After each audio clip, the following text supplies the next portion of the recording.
दिल को दहलाने वाली वारदात के बारे में सबसे पहले बात कर लें। 27 साल की श्रद्धा ने जिस लड़के के प्यार में अपनी फैमिली, अपना शहर, सबको छोड़ दिया, अपने दोस्तों को छोड़ा, उसी प्रेमी ने उसकी सांसों को भी उससे छीन लिया। मुंबई से सटे वसई की रहने वाली श्रद्धा के प्रेमी और आरोपी आफताब ने दिल्ली में उसकी गला घोंटकर हत्या कर डाली। फिर 18 दिनों तक शव के छोटे छोटे टुकड़े करके मेहरौली के जंगलों में फेंकता रहा ताकि वो किसी की पकड़ में ही ना आ पाए। शव के टुकड़े करने का आइडिया आरोपी को अमेरिकन क्राइम सीरीज डेक्स्टर देकर आया था।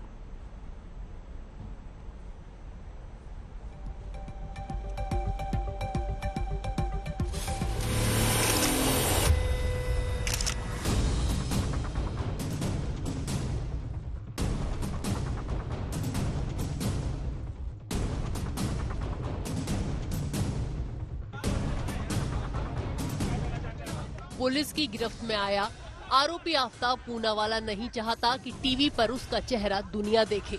जिस चेहरे और आंखों को आफताब छुपाने की कोशिश कर रहा है, मुंबई से सटे वसई की रहने वाली श्रद्धा उसकी इन आंखों की इतनी दीवानी थी कि घर वालों ने आफताब से रिश्ता खत्म करने को कहा तो वो अपने परिवार से ही रिश्ता तोड़कर आफताब के साथ दिल्ली रहने चली आई।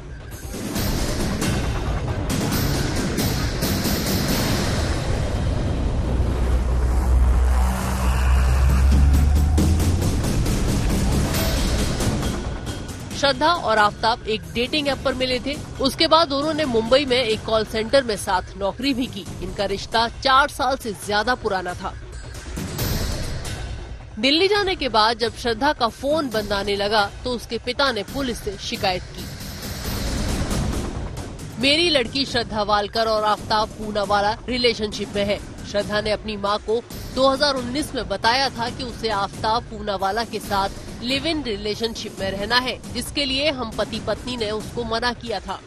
मैंने उससे कहा था कि हम हिंदू हैं और वो लड़का मुस्लिम है, हमारे यहाँ धर्म से बाहर शादी नहीं होती। हमारे मना करने पर बेटी श्रद्धा ने बोला था कि मैं 25 साल की हो गई हूँ और मुझे अपने फैसले लेने का पूरा अधिकार है। आज से मुझे अपनी बेटी मत समझो। हमारी बात न मानकर वो आफताब के साथ रहने चली गई। शादी करना या जो भी कुछ है उसके बारे में बताया, लेकिन वो घर वालों का उनको अपोज था। लड़की ने घर वालों का बात सुना नहीं, वो सीधा लिव इन रिलेशन में रहने के लिए वसईपुर में रहने के लिए शुरू किया, नायगांव ईस्ट में। मीन टाइम जनवरी 2020 में उसकी माँ ऑफ हो गई। वो माँ ऑफ होने के वास्ते वो पिताजी को घर पे 15 दिन के लिए मिलने आई थी। सब विधि होने के बाद वापस वो अब तक साथ रहती थी। इन बिटवीन 2 साल वो रहती थी उनके साथ में। उसका एक करीब दोस्त है बचपन का, उसका नाम है लक्ष्मण नाडर। उन्होंने पिताजी को फ़ोन किया सितंबर 2022 में कि वो जो श्रद्धा का फ़ोन कम से कम 2-2.5 महीने से बंद है, शायद मई महीने से सितंबर तक फोन बंद, ऐसा बता दिया उसने उसके पिताजी को और उसके भाई को बोला है नाडर ने। श्रद्धा ने अपने परिवार को कई बार बताया था कि आफताब उसे मारता पीटता है। श्रद्धा के पिता की शिकायत मिलने के बाद महाराष्ट्र पुलिस ने आफताब को बुलाया तो उसने कहा कि हमारा झगड़ा हो गया था और श्रद्धा मुझे छोड़कर चली गई है। हम साथ में रहते थे, छतरपुरा पहाड़ी एरिया जो दिल्ली का एरिया है वहाँ रहते थे, लेकिन वो लड़की का मई महीने में झगड़ा हो गया किसी वजह से, लड़की मुझे छोड़ के चली गई है। और वो लड़का इतना बोल्डली बात करता था और हर बात अलग अलग बात करता था, तो हमें भी थोड़ा डाउट लगा कि हर बात उसकी डिफरेंट आ रही है, विसंगति आ रही है। और लेकिन ये तो अनलेस हुआ कि ये बंद फोन में बंद है। तो हमने सब ये जो बातें हैं हमने सीनियर हमारे जो अफसर है, सीपी सर है, डीसी सर, उनको हमने ये सब बता दिया कि ये किधर ना किधर थोड़ा अपने को डाउटफुल लग रहा है कि लड़की किधर गई वो बता नहीं रहा है, लड़की तो झगड़ा करके बता रही है और वो उसका डिटेल्स नहीं मिल रहा है।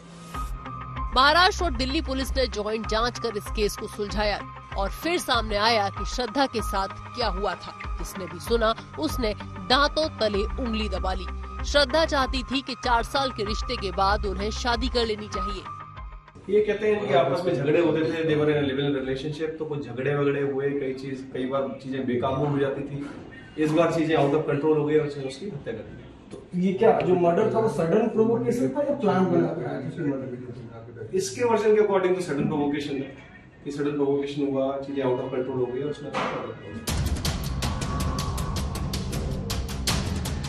पुलिस के मुताबिक श्रद्धा के शादी का दबाव बनाने से नाराज आफताब ने श्रद्धा की गला घोंटकर हत्या कर दी और फिर उसने बैठकर सोचा कि श्रद्धा के शव को ठिकाने कैसे लगाया जाए। आफ्ताब एक 300 लीटर का फ्रिज लेकर आया और उसमें बॉडी रखकर अगले कुछ दिनों तक शव के छोटे छोटे टुकड़े कर पास के छतरपुर जंगल में फेंकता रहा और उसके बाद भी वो उस घर में ऐसे रहा मानो कुछ हुआ ही न हो। 18 मई को जब झगड़ा हुआ उन दोनों के बीच, उसके बाद इसी घर के अंदर जो फ्रिज था वो फ्रिज पुलिस अब लेके जा चुकी है। इस घर के अंदर वो फ्रिज खरीदा गया जिसके बाद जो बॉडी के जो पार्ट्स थे उनको उस फ्रिज के अंदर रखा गया। आपको यहाँ पे जो नजर आएंगे फूल भी उनका इस्तेमाल इसीलिए किया गया था ताकि बदबू जो है वो बाहर ना है। इस समय पुलिस का भी यही कहना है कि अगरबत्ती का इस्तेमाल किया जा रहा था और बाकी कई चीजों का इस्तेमाल किया जा रहा था ताकि जो बदबू है वो फ्रिज में से बाहर ना निकले। और धीरे धीरे करके एक एक करके ये जो सीढ़ी है इसी सीढ़ी से नीचे चल के जाता था आफ्ताब और बाहर महरौली का जो जंगल है उस जंगल में जाता था और जो शव था उसके अलग अलग हिस्से जो थे उसको पॉलिथीन में बांध के जाता था और पॉलिथीन में बांधने के बाद वहां पर पॉलिथीन से खोल देता था ताकि जो डिस्पोज ऑफ करने की जो प्रक्रिया है वो पूरी तरीके से ठीक हो सके। बताया जा रहा है 18 मई को आफ्ताब नाम के इस लड़के ने श्रद्धा नाम की अपने लिव इन पार्टनर की हत्या करी और उसके बाद अगले 18 दिनों तक छतरपुर के जंगलों में उस बॉडी के टुकड़ों को डंप किया। मैं मौजूद हूं उसी जगह पर जहां पर ये रात को 2 बजे के तकरीबन अपने घर से निकलता था ताकि किसी को शक ना हो। और ऐसे ही जंगलों में दरअसल ये जो पूरा इलाका है ये छतरपुर फूल मंडी के 100 फुटा जो रोड है उसके अगल बगल के जंगल हैं जहां पर ये तमाम जगह पर आप देख सकते हैं बेहद सुनसान ये इलाका है और ऐसी ही जगह पर वो डंप करता था। अपने प्रेम में पड़ी महिला की इतनी जघन्य हत्या करने के आरोपी को देखकर नहीं लगता कि उसे अपने किए का पछतावा है। बर्तनों की इस दुकान से आफ्ताब ने शव के छोटे छोटे टुकड़े करने के लिए चाकू खरीदा था। आफ्ताब ने शेफ बनने की ट्रेनिंग भी ली थी। बॉडी लैंग्वेज मुझे बहुत ही नॉर्मल लगी, ना मुझे ऐसा कोई लगा कि उस बंदे को कोई गिल्ट है। तो नॉर्मली आए और उससे कोई ऐसी पूछताछ भी नहीं करी। आए और उसको दिखाया और उसने एक चीज बोली कि मैं यहाँ पर आया था इस दुकान पे और फिर उसको बस 2 मिनट में ही ले गए।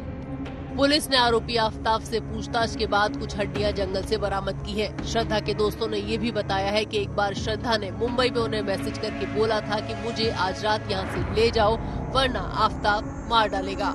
तब दोस्तों ने श्रद्धा को रेस्क्यू किया था और उससे कहा था कि वो कभी आफ्ताब के पास दोबारा ना जाए, लेकिन श्रद्धा ने उनकी बात नहीं सुनी और फिर आफ्ताब के साथ रहने पहुँच गयी। दिल्ली से अरविंद ओझा और मुंबई से दिव्येश सिंह के साथ आज तक ब्यूरो।